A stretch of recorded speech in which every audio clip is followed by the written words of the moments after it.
Why is New World so popular all of a sudden? So if you haven't seen, New World is pretty much popping off right now, and I figure several people might be wondering just why. So if you have a quick look at the numbers, you'll see New World is like getting to figures that we haven't seen for many months. We peaked at over 40,000 concurrent players on Steam just yesterday, Sunday evening, and they're numbers like we haven't seen in New World since maybe April or even earlier. And this is really amazing news for the game and Amazon Game Studios. Some of us never lost faith and have been playing the game since then, and some of us making content all the way through. And speaking about YouTube, I'd like to thank these people for being a YouTube member. Thank you very much to you guys. If you want to support the channel, that probably is the best way. But the question is, why is the game actually back? So for this, we'll start with the July update. That's when numbers started to trail upwards. And really, in this update, the summer fair was fun, the new music progression was quite fun, and it added a lot of little things that were important to the game's health, and I'll explain more later. But more recently, with the announcement of Brimstone Sands, well, the numbers have really popped off, and this is going to be the first map expansion to the game. Now I say map expansion very clearly because this is not a proper paid expansion or anything like that. You know, this isn't like Dragonfly or Wrath of the Lich King or, you know, Endwalker, whatever they are for Final Fantasy. This is actually just a map expansion, which you can think of being like a major patch. But since the reveal of Brimstone, numbers have soared, and for a little while I was personally a little bit confused by that. Sure, the new zone looks amazing, but I struggled to think, why is it actually popping off right now? And honestly, I think it's the culmination of lots of little things adding up and the game just being healthier now, and it's actually sort of like Amazon Game Studios' reward for just making consistently good decisions and improving the game since launch. Now, I don't think everything is perfect. There have definitely been mistakes for sure, but the game is in a much better state now than it was at launch. And I do have a video that talks about all the major things that have been added or changed since launch. I'll leave a link to that at the end. But the game is so different now. The high watermark gear score grind is much better now. One, it's been changed to expertise and you can see it and stuff like that. And two, chest runs are not really the best way of getting that up. Now you can do all of the content and progress relatively sensibly. Now, I'm still not a huge fan of the expertise system, but it works and it's not that grindy, so thumbs up there when it comes to that. Now, there's loads of changes like that, but one big change that I think is worth mentioning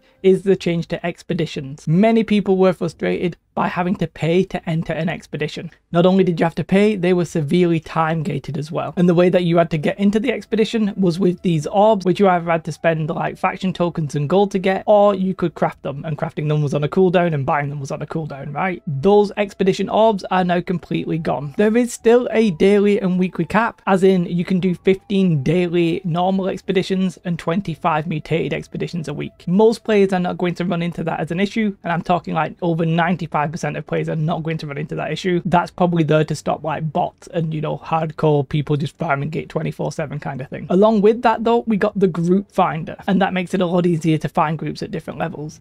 And really, that makes it so that when it comes to New World, you can do what a lot of MMOs offer. You can farm the end game dungeons, and repeatedly. And really, I think that's actually a big turning point for the game, because that was something a lot of people complained about. And like a lot of things that people complained about, they're all much better now. And what I think has happened is that the Brimstone Sands update has just put New World back on the radar of some people who maybe looked at it and then stopped, or got annoyed by various issues in the past. So I think that the summer update put the game back in people's minds. And then I think Brimstone Sands has really put it on people's like actual attention. We may play this game, and some people are playing this game. Because the thing is, Brimstone Sands doesn't really offer anything truly revolutionary. I know that might seem a little bit crazy to say because the numbers are popping off and there is like new content, but it doesn't sort of create any kind of like must play content. Its biggest feature is probably the fact that it's a new zone, which is looking absolutely amazing. There's a new expedition, which is cool, a new type of ability that everybody's just calling ultimate abilities because it's hard to explain otherwise, and a new weapon, as well as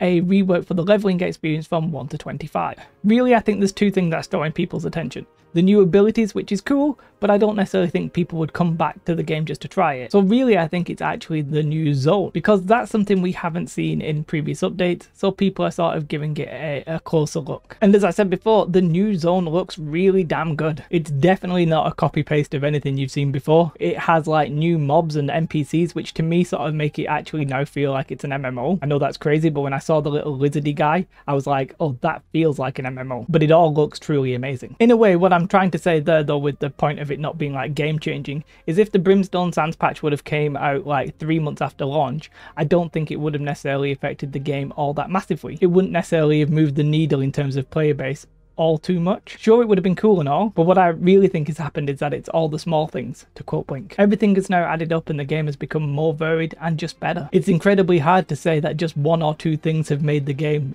feel that way. It's everything really just sort of combining to improve the feel of the game. Brimstone, I think, is really just the vehicle for the hype train, although surely a train is the vehicle for a hype train. Personally, I hope that when we get Brimstone Sands we do not experience any kind of major issues or exploits. That would be really unfortunate. We've not had one of those for a while, so I am pretty optimistic, and I just hope that we get to enjoy it and have fun. But I really do think that this is actually just the beginning. Now, I wouldn't be surprised that in the next year after Brimstone Sands that the hype around New World will probably fade again. You know, we'll get Throne of Liberty, we'll get Ashes of Creation 2, Alpha. There'll probably be other games like Bellatorres, Corepunk, and some gacha games that I don't really care about. Some other MMOs will get expansions, all kind of good stuff, right? They will all take focus away from New World, and that's actually sort of fine and okay. It's not a problem. What will happen is some people will play the new content and then they'll just stop and move on to something else. But then they'll come back when new content is available. The key thing is that New World is going to be added to some players' cycle. New World has actually sort of saved itself from disaster and that spiral of death, and is now stabilizing and increasing when they actually get proper content. So in maybe a year and a half, 2 years, when we get a paid expansion, the hype around the game will be absolutely insane. Maybe not as hyped as it was at launch because people will be jaded, but if everything goes well from now until then